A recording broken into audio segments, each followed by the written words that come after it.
Hey, my name is Jason Hovelman. I am the fire chief with the Florissant Valley Fire Protection District in North St. Louis County. I'm also honored and humbled to be an instructor for FDIC 2022.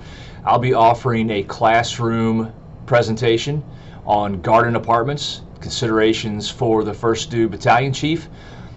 This class is going to revolve around a couple different themes. One is preparation and planning for these types of fires that just about everybody in the country has to deal with at some point or another, and then the operational side and some of the challenges that are associated with incidents, fires in these types of buildings.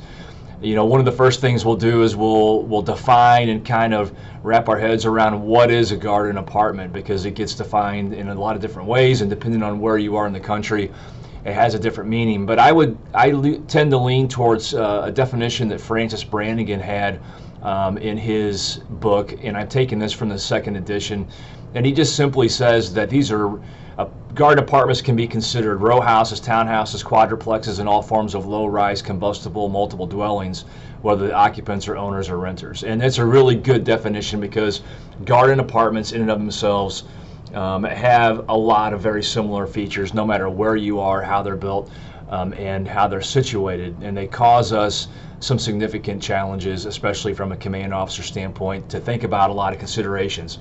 Looking at the jurisdictional characteristics, are there certain kinds of fire codes or building codes, or lack thereof, that can affect our operations? An example might be a building that is sprinklered or has some protection.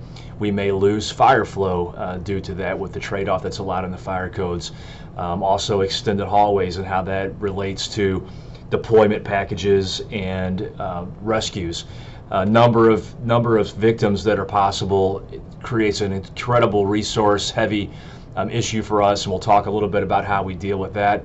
And then just typical command things, how we identify sites A, B, C, and D on a weird configured setting when it's not facing the road, and how we can pre-plan and identify some of those challenges. Those are just a few of the topics that we'll hit in an hour and 45 minutes. It's going to be a pretty quick class. Hopefully we can have a really good discussion with a lot of people that are in the room, because there's always an incredible amount of knowledge and experience that attend FDIC, and I'm looking forward to those discussions and the classroom sharing with everybody else about their take on the topics that we'll talk about. So FDIC 2022, garden apartments, considerations for the 1st Due Battalion Chief, and I certainly look forward to seeing everybody.